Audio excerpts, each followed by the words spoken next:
Hey everyone, welcome back to my channel वांगफियान forever love. तो आज मैं आप लोगों के लिए मेरी स्टोरी का लास्ट चैप्टर लेकर आई हूँ। मैं उम्मीद करूँगी कि आप लोगों को इस स्टोरी पसंद आई हो और आप लोगों ने एंजॉय किया हो। तो गाइस, अगर आपने एंजॉय किया है तो कमेंट ज़रूर से कर देना।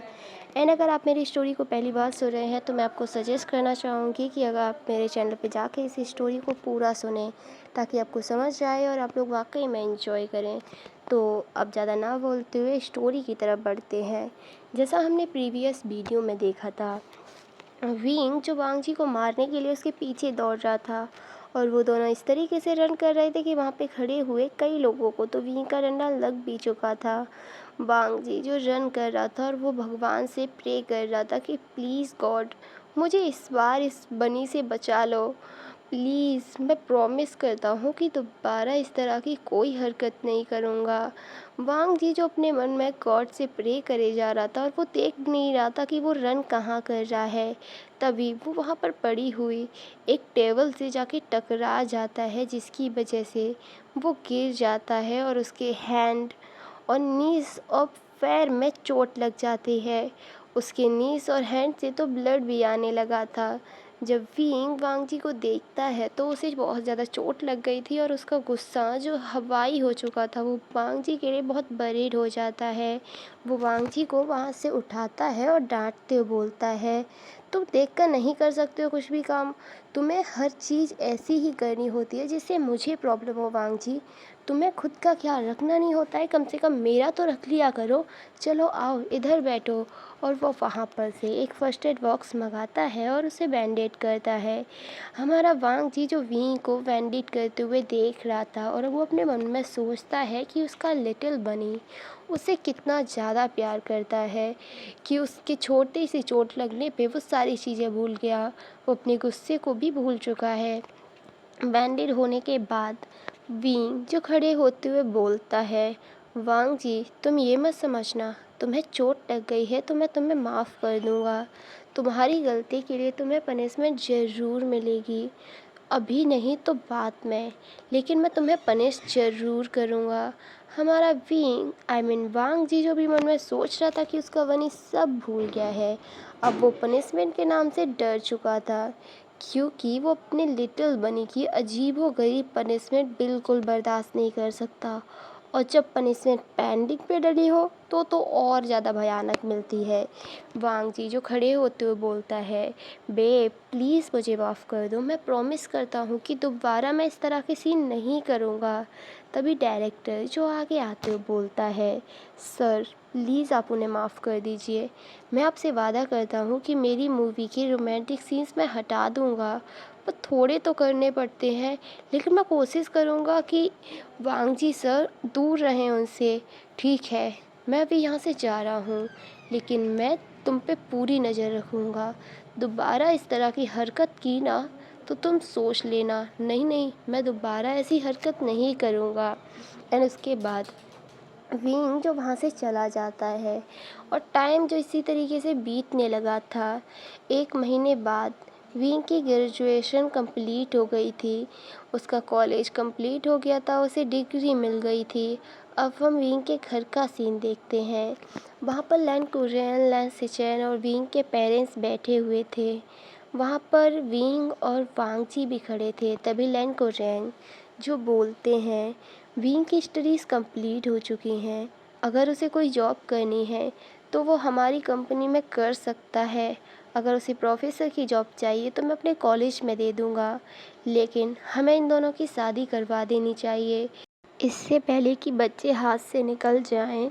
वो विंग और वांग जी की तरफ देखते हुए ये बोल रहे थे। वांग जी तो बहुत एक्साइटेड हो गया था, लेकिन हमारा विंग जो एक्साइटेड नहीं था, वो खुश था कि उसकी शादी तय हो गई है, लेकिन उसे अभी शादी नहीं करनी। वो वर्ल्ड टूर करना चाहता है, वो हर एक जगह देखना चाहता है। वांग जी जब विंग को देखता है कि वो हैप्पी नहीं लग रहा है तो वो थोड़ा सा कंफ्यूज था।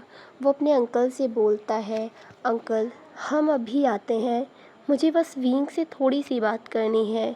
उसके अंकल जो उसे रोकने वाले थे, तभी लैंसी चैन जो उन्हें वहाँ से जाने की परमिशन दे देते हैं। वांग जी जो विंग का हाथ पकड़ के उसके रूम में लेकर आता है। विंग जो बोलता है, वांग जी ये क्या है? वो लोग क्या सोचेंगे हमारे बारे में? तुम मुझे यहाँ क्यों ले आए? वांग जी विंग के चीक्स पे अपने हाथ रखते हुए बोलता है, विंग मैं तुम्हारी आंखें देखकर समझ सकता हूँ कि तुम क्या महसूस कर रहे हो। मैं तुम्हारे फेस को देखकर तुम्हारी हर फीलिंग को जान सकता हूँ। मुझे दिख रहा है कि तुम खुश नहीं हो इस मैरिज से। क्या तुम मुझसे प्यार नहीं करते? वांग जी तुम क्या बोल रहे हो? मैं तुमसे बहुत प्यार करता हूँ, बहुत ज़्यादा, और मैं खुश भी हूँ इस मैरिज से। नहीं विंग, तुम मुझसे छुपा नहीं सकते। मैं तुम्हें देखकर बता सकता हूँ। तुम जानते हो ना मुझे, या फिर तुम अब तक हमें कभी जान ही नहीं पाए। वांग जी तुम किस बारे में बात कर रहे हो? ये किस तरीके की बातें कर रहे हो? मैंने कहा ना मैं खुश हूँ। ये कहकर विंग जो वहाँ से जाने लगता है, लेकिन वांग जी जो विंग का हाथ पकड़ के उसे टाइटली हग कर लेता है और बोलता है, विंग प्लीज़ मुझे इस तरह टॉर्चर मत करो। मैं बहुत खुश हूँ, मैं बहुत एक्साइटेड हूँ कि हमारी मैरिज की बात हो रही है, लेकिन मेरी खुशी और एक्साइटमेंट जब दुगनी होगी जब तुम भी मेरे जितने खुश होगे। तुम भी हमारी मैरिज का सुन के उतने ही एक्साइटेड होगे जितना मैं हूँ। पर मुझे दिख रहा है तुम एक्साइटेड नहीं हो, तुम खुश नहीं हो, और मुझे ऐसा लगता है तुम ये चाहते भी नहीं हो। क्या तुम मुझसे प्यार नहीं करते, या फिर अब तुम्हें मुझसे प्यार नहीं है? प्लीज़ विंग मुझे सारी चीज़ें अभी बता दो। मैं तुम्हारे लिए जो ड्रीम्स देख रहा हूँ, अगर तुम्हें मुझसे प्यार नहीं है तो मैं उन्हें यहीं रोक दूँगा। तभी विंग जो वांग जी को खुद से दूर करके पुश करते हुए बोलता है, वांग जी तुम्हारा दिमाग खराब हो गया है। मैं बहुत प्यार करता हूँ तुमसे। हाँ, मैं शादी का सुन के थोड़ा शॉक हूँ, लेकिन इसका मतलब ये नहीं है कि मैं तुमसे प्यार नहीं करता। मैं तुमसे खुद से ज़्यादा प्यार करता हूँ वांग जी। अगर मैं कभी मर गया ना, तब भी मैं तुम्हारा पीछा नहीं छोड़ूंगा। लेकिन मैं अभी शादी नहीं चाहता। शादी के बाद हम दोनों के पास जिम्मेदारियाँ होंगी, नई रिस्पॉन्सिबिलिटी बढ़ जाएंगी, हमें अपना घर बनाना होगा, एक अलग सी दुनिया बनानी होगी। और मैं उन सारी चीज़ों में बदकर अभी सारी चीज़ें अपनी खुशियाँ नहीं खोना चाहता। मैं चाहता हूँ हम दोनों साथ रहें, पूरी दुनिया घूमें, ऐसे ऐसे मोमेंट्स बनाएं वांग जी, जिन्हें हम ओल्ड होने के बाद याद करके हैप्पी हो सकें। अगर अभी हमने शादी कर ली वांग जी, तो हम नई रिस्पॉन्सिबिलिटीज़ में बढ़ जाएंगे। हमारे पास नए रिश्ते होंगे जिन्हें हमें संभालना होगा। उसके बाद हमारे पास टाइम नहीं हो पाएगा हमारे लिए। मैं बस डर रहा हूँ इन सारी चीज़ों से, नई रिस्पॉन्सिबिलिटीज़ से। विंग जो वांग जी को अपनी सारी चीज़ें बता चुका था कि वो क्यों इस सारी चीज़ों से खुश नहीं हो पा रहा है। वांग जी ये सुनता है तो वो बहुत हैप्पी हो गया था, मतलब उसे खुशी भी हो रही थी, और अपने लिटिल बनी को इस तरह इनोसेंट देख कर ना उसे बहुत मज़ा भी आ रहा था। वो विंग को पीछे से हग कर लेता है और बोलता है, विंग तुम कितने ज़्यादा इनोसेंट हो। डोंट वरी, ऐसा कुछ भी नहीं होने वाला है।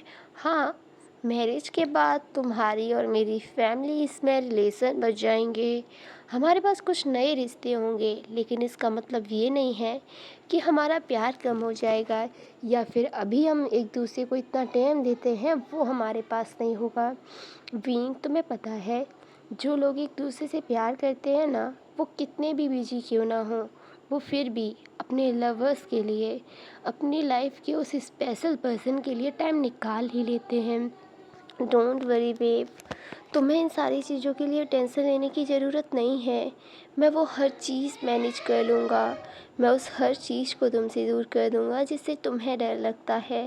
प्लीज़। और हाँ, अंकल की बात को मान लो, क्योंकि मैं और वेट नहीं कर सकता तुम्हारा। इतने टाइम से तो तुम्हारा वेट कर रहा हूँ मैं, और मुझसे नहीं होने वाला है।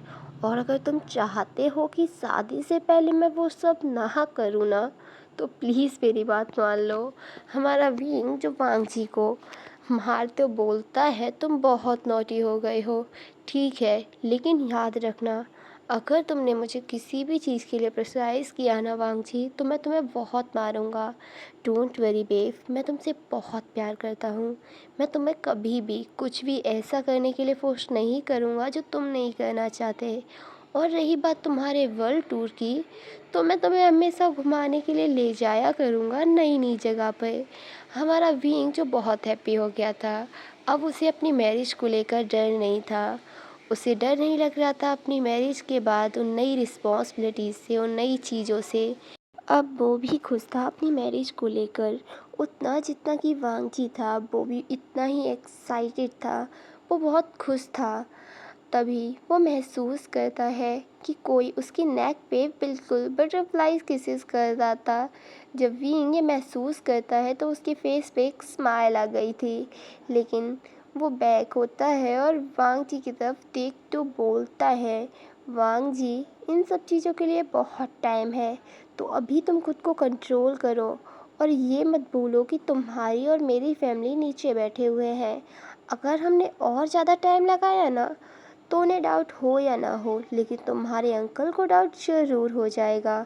तो अब चुपचाप से नीचे चलो। वांग जी जो बोलता है, ठीक है, बट मुझे पहले एक किस दो। नहीं वांग जी, अभी हम चलो नीचे। लेकिन वांग जी जो विंग का हाथ पकड़ता है और अपने बहुत क्लोज कर लेता है। उसके बाद वो उसे की कमर से पकड़ के उसके लिप्स पे किस करने लगता है। वो तब तक उसे किस करता है जब तक उसे सेटिस्फेक्शन फील नहीं होता। उसके बाद वो विंग से दूर होता है। विंग के लिप्स जो स्वेलन हो चुके थे और थोड़े से पिंकिश भी, और उसके लिप्स पे वांग जी ने वाइट किया था और वहाँ से ब्लड भी आने लग गया था। जब विंग ये देखता है तो वो वांग जी की तरफ गुस्से में देखता है और बोलता है, ये तुमने क्या किया? अब मैं नीचे कैसे जाऊँगा? उन्हें मुझे देखकर ही समझ आ जाएगा कि तुमने रूम के अंदर क्या किया है। डोंट वरी, सबको पता है कि हम रिलेशनशिप में हैं, तो मैं इतना तो कर सकता हूँ, ये मेरा हक है। तुम चुप रहो, तुम होगे सेमलेस, मुझे शर्म आती है, मैं नीचे नहीं जा रहा हूँ। वीन नीचे चलो, वरना उन्हें बड़ा वाला डाउट होगा। मैं तुम्हारा क्या करूं? मुझे बहुत गुस्सा आ रहा है। विंग जो किसी तरीके से नीचे जाता है, वो अपने सर को पूरी तरीके से ज़मीन में घुसाए जा रहा था। वो कोशिश कर रहा था कि उसकी फैमिली की नज़र उसके लिप्स पे ना जाए, लेकिन लेंस चैन की नज़र तो सीधे वांगजी विंग के लिप्स पे थी। और विंग के लिप्स पे वो वाइट करने का निशान देखकर बेचारे अपने भाई की हरकतों पे खुद सैमलेस फील, आई मीन खुद साई फील कर रहे थे। उन्हें साई फील हो रहा था, उनके भाई को नहीं। वांग जी तो एकदम ऐसे सीना चौड़ा करके आ रहा था जैसे उसने कितना ही बड़ा काम कर लिया हो।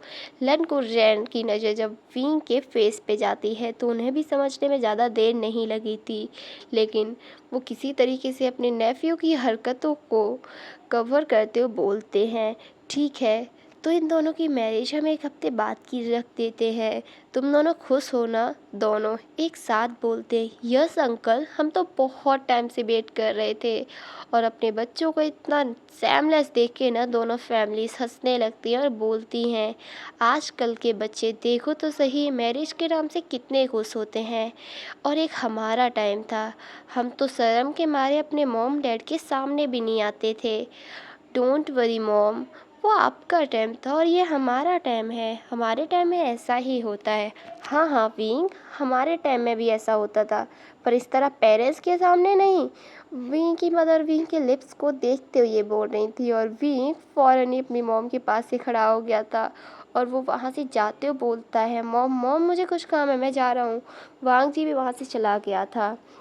दोनों फैमिलीज़ ने डिसाइड किया कि एक हफ्ते बाद उन दोनों की मैरिज हो जाएगी। दोनों फैमिलीज़ भी जो अपने अपने रिश्तेदारों को बुलाने लगी थी, मैरिज की तैयारी करने लगे थे, शॉपिंग, कुछ घर की वुमेन जो ज्वेलरीज खरीद रही थी। विंग और वांग जी के लिए वेडिंग सूट भी खरीदे जा रहे थे। शादी की तैयारी काफ़ी ज़्यादा ज़ोर शोर से चल रही थी और विंग और वांग जी का इन शादी की तैयारियों में मिलना तो दूर की बात है, फ़ोन पे बात करना भी बंद हो चुका था। हमारा वांग जी जो कि अपने रूम में बैठा हुआ था और उसके सामने नीहू शांग था। वांग जी जो गुस्से में बोलता है, नीहू शांग क्या चल रहा है इस घर में? मैं दूल्हा हूँ, मेरी शादी है यार, और ये लोग मुझसे इतना ज़्यादा काम करवा रहे हैं कि मैंने इतने टाइम से विंग से बात तक नहीं की है। उससे मिलना तो बहुत दूर की बात है, मुझे अभी के अभी उससे बात करनी है। नहीं, मुझे मिलना है। वांग जी, तुम्हारा दिमाग खराब हो गया है? अगर अंकल को पता चला ना कि तुम घर से बाहर गए हो, तो तुम्हारे साथ साथ मुझे भी पनिशमेंट मिलेगी। दूसरी तरफ हमारा विंग भी वांग जी से बात करने के लिए बहुत ज़्यादा डेस्परेट था। वो भी अपने फ्रेंड से बोल रहा था कि उसे वांग जी से मिलना है, लेकिन दोनों फ्रेंड्स ही मना कर देते हैं।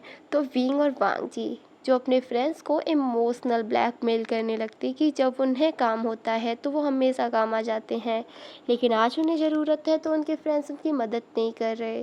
कोई बात नहीं, उन्हें सेल्फिश बनने दो। उनके फ्रेंड्स जो बेचारे मजबूरी में अपने फ़ोन से दोनों को बात कराते हैं। दोनों जो इतने दिनों बाद एक दूसरे से बात करके बहुत खुश हो गए थे, वो लोग बहुत लंबे टाइम तक बात करते हैं और उसके बाद वो लोग फ़ोन रख देते हैं, क्योंकि वो समझ गए थे बेचारों के नसीब में शादी से पहले मिलना तो नहीं लिखा। तो अब हम देखते हैं एक हफ्ते बाद का सीन, जर्स के अंदर का सीन। जर्स को काफ़ी अच्छे तरीके से डेकोरेट किया गया था और वहाँ पर विंग और वांग जी के रिलेटिव्स भी बैठे हुए थे। वहाँ वांग जी खड़ा हुआ था जिसने वाइट कलर के क्लोथ पहने हुए थे, और उन क्लोथ में ना वांग जी बहुत हैंडसम लग रहा था, एकदम एक मून गॉड की तरह। उसकी खूबसूरती का अंदाज़ा लगाना नामुमकिन था। तभी चर्च का डोर ओपन होता है और वहाँ से एक पर्सन जो एंटर करता है, वो कोई और नहीं, हमारा विंग था, जिसने अपने फादर का हाथ पकड़ा हुआ था और उसने भी वाइट कलर के क्लोथ पहने हुए थे। लेकिन उन क्लोथ में विंग एकदम किसी राजकुमारी की तरह लग रहा था। हालांकि वो एक बॉय है, लेकिन किसी गर्ल से भी ज़्यादा ब्यूटीफुल लग रहा था। उसने अपने हाथ में वाइट कलर के फ्लावर्स का बुके पकड़ा हुआ था और वो अपने फादर के साथ चलते हुए वांग जी की तरफ आ रहा था। और वांग जी की तो सांसें रुक चुकी थी वी को इस तरह देखकर। उसे तो यकीन ही नहीं हो रहा था कि उसका प्यार इतना ब्यूटीफुल होगा। वैसे तो उसका प्यार बहुत सुंदर है, दुनिया में सबसे ज़्यादा सुंदर, लेकिन आज इस तरह वेडिंग शूट में उसे देख कर ना वांग जी की तो मानो हालत ही टाइट हो गई थी। तभी विंग जो वांग जी की तरफ अपना हाथ बढ़ाता है, लेकिन हमारा वांग जी तो अपने ख्याली पुलाव में लगा हुआ था। तभी लेन सिचेन जो वांग जी को टैप करते हुए बोलते हैं, वांग जी तुम अपने थॉट से बाहर आओ, ये पर्सन तुम्हारा ही है और मैरिज के बाद परमानेंट तुम्हारा हो जाएगा, तो अभी के लिए उसका हाथ पकड़ो। वांग जी जब अपने ब्रदर की बात सुनता है तो वो होश में आता है और विंग का हाथ पकड़ के उसे अपने पास करता है। उसके बाद पेश जो बोलता है कि उन लोगों के पास टाइम कम है, तो उन्हें मैरिज के रिचुअल्स अभी शुरू करने होंगे। सारे लोग जो अपनी अपनी जगह बैठ जाते हैं और फिर जो मैरिज के रिचुअल शुरू करते हैं, वो उन्हें अर्थ और हेवन की तरफ देखकर एक वाव लेने को कहते हैं। उसके बाद उनके अल्चेस्टर्स जो लोग मर चुके हैं पूर्वज, उन्हें देखकर उनके लिए एक वाव लेने के लिए कहते हैं। और उसके बाद पेरेंट्स, और लास्ट में उन दोनों को एक प्रॉमिस वाव लेना होता है कि वो हमेशा एक दूसरे का साथ देंगे, हमेशा कोई भी सिचुएशन हो कभी भी एक दूसरे को अकेला नहीं छोड़ेंगे। विंग और वांग जी उस वाव को भी ले लेते हैं। और उसके बाद पीस जो बोलता है कि आप दोनों की मैरिज जो कि कंप्लीट हो चुकी है, अगर आप लोग चाहें तो किस करके अपनी मैरिज को सील कर सकते हैं हमेशा हमेशा के लिए।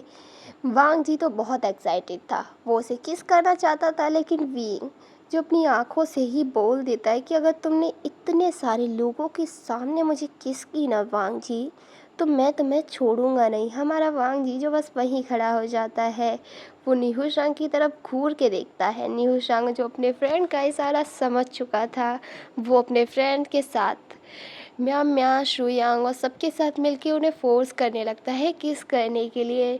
और विंग जब ये देखता है तो वो वांग जी की तरफ देखता है, वो बहुत अक्वर्ड फील कर रहा था। वहाँ पे बहुत सारे ओल्ड पर्सन भी बैठे हुए थे जो कि विंग के रिलेटिव्स थे, कुछ कुछ की एज तो 100 से ऊपर थी। तो वो बिल्कुल नहीं चाहता था कि वो इस तरह अपने इन सारे गेस्ट के सामने वांग जी को किस करे। लेकिन जब विंग के फ्रेंड्स उसे फोर्स करते हैं तो विंग भी मान गया था। वांग जी जो एक नोटी सी स्माइल देता है और विंग को पकड़ के अपनी तरफ उसे किस करने लगता है। विंग को लगा था कि वांग जी बस उसके लिप्स पे टैप कर देगा, लेकिन वांग जी तो उसके लिप्स को बहुत ज़्यादा सक करने लग गया था। वो अपने लिटिल बनी को पनिश कर रहा था खुद से दूर करने के लिए। हमारा विंग जो वांग जी को खुद से दूर करने की कोशिश कर रहा था, वांग जी जो विंग को बहुत देर तक किस करता है। जब उसे लगता है कि विंग से अब बर्दाश्त नहीं हो रहा है, तब वो कहीं जाकर उसे छोड़ता है और वो एक नोटी सी स्माइल के साथ विंग की तरफ देखता है। वहाँ पर बैठे हुए जो ओल्ड पर्सन थे वो तो साई फील करने लग गए थे, और लैन कोवरेन उन्हें तो बहुत गुस्सा आ रहा था। उन्हें ही पता था कि वो अपने नेफ्यू की इस हरकत पे अपने गुस्से को किस तरह कंट्रोल कर रहे थे। और दूसरी तरफ लैन सिचेन, उनके तो पूरे चीक्स रेड हो गए थे अपने भाई की इस तरह की हरकत पे, और ना ही उन्हें उम्मीद थी कि उनका भाई ऐसा कुछ कर सकता है। तो गाइस, ये चैप्टर यहीं ख़त्म होता है, इसका फाइनल चैप्टर बनेगा। वैसे तो ये स्टोरी यहीं ख़त्म हो गई है, लेकिन हम लोगों तुमको तो मज़ा वेडिंग नाइट में आता है ना, क्योंकि हम सभी वांग जी की तरह बहुत नॉटी हो रहे हैं। तो मैं वेडिंग नाइट को कैसे मिस कर सकती हूँ। तो मैं एक स्पेशल पार्टी कराऊंगी वेडिंग नाइट का। तो मुझे कमेंट बॉक्स में ज़रूर बताना कि कौन कौन एक्साइटेड है उस स्पेशल पार्ट के लिए। तो गाइस, मिलते हैं इसके स्पेशल पार्ट में। तब तक के लिए bye bye, good bye, take care and enjoy करना। एंड वंस अगेन, अगर आप मेरी स्टोरी को पहली बार सुन रहे हैं तो प्लीज़ मेरे चैनल को सब्सक्राइब कर ले, बेल आइकन को प्रेस कर दे, ताकि ऐसी अमेजिंग और इंटरेस्टिंग और मज़ेदार सी वीडियो आप तक आ सकें। तो मैं आप लोगों को और ज़्यादा बोर ना करते हुए इस स्टोरी से विदा लेते हैं एंड मिलते हैं इसकी एक स्पेशल से पार्ट में। तो bye bye, good bye, take care and